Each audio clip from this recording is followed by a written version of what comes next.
BSF 1526 ಹುದ್ದೆಗಳಿಗೆ head constable ಹುದ್ದೆಗಳಿಗೆ online ಅರ್ಜಿ ಸಲ್ಲಿಸಿದಂಥ ಅಭ್ಯರ್ಥಿಗಳಿಗೆ ಅಡ್ಮಿಟ್ ಕಾರ್ಡನ್ನು ಬಿಟ್ಟಿದ್ದಾರೆ. ಅಭ್ಯರ್ಥಿಗಳೇ, ನೀವು ಅಡ್ಮಿಟ್ ಕಾರ್ಡನ್ನು ಡೌನ್ಲೋಡ್ ಮಾಡಿಕೊಂಡು ಅದರ ಸಂಪೂರ್ಣ ಮಾಹಿತಿಯನ್ನು ತಿಳಿದುಕೊಳ್ಳಿ.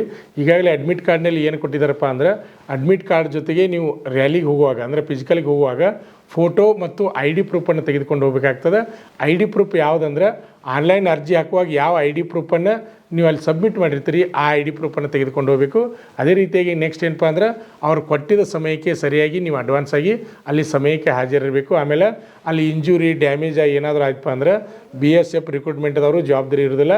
ಅದೇ ರೀತಿಯಾಗಿ ನೆಕ್ಸ್ಟ್ ಏನಪ್ಪ ಅಂದ್ರೆ, ಸ್ವಂತ ಖರ್ಚಿನಲ್ಲಿ ಹೋಗಬೇಕು. ಇಲ್ಲಿ TA DA ಆಮೇಲೆ ಜರ್ನಿ ಖರ್ಚನ್ನು BSF ರಿಕ್ರೂಟ್ಮೆಂಟ್ದವ್ರು ಯಾವುದೇ ರೀತಿ ಕೊಡೋಂಗಿಲ್ಲ.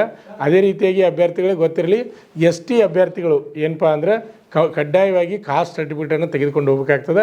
ಯಾಕಂದರೆ ನಿಮ್ಗೆ ಹೈಟ್ ರಿಲ್ಯಾಕ್ಷನ್ ಕೊಡಬೇಕಾದ್ರೆ ಕಾಸ್ಟ್ ಸರ್ಟಿಫಿಕೇಟ್ ಕಂಪಲ್ಸರಿ ಇರ್ತದೆ, ಅದನ್ನ ತೆಗೆದುಕೊಂಡು ಹೋಗಬೇಕು.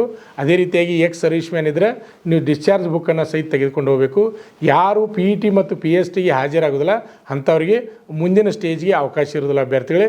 ಆದ್ದರಿಂದ ಇದರ ಸಂಪೂರ್ಣ ಮಾಹಿತಿಯನ್ನು ನಮ್ಮ ಶ್ರೀ ಮಂಜುನಾಥ್ ಸೈನಿಕ ತರಬೇತಿ ಕೇಂದ್ರ ಮೂಡಲಿ ಯೂಟ್ಯೂಬ್ ಚಾನಲ್ದಲ್ಲಿ ನಾವು ಡಿಸ್ಕ್ರಿಪ್ಷನ್ ಬಾಕ್ಸ್ನಲ್ಲಿ ಲಿಂಕನ್ನು ಬಿಟ್ಟಿದ್ವಿ. ಅಲ್ಲಿ ಲಿಂಕನ್ನು ಓಪನ್ ಮಾಡಿಕೊಂಡು ನಿಮ್ಮ ಅಡ್ಮಿಟ್ ಕಾರ್ಡನ್ನು ಡೌನ್ಲೋಡ್ ಮಾಡಿಕೊಳ್ಳಿ.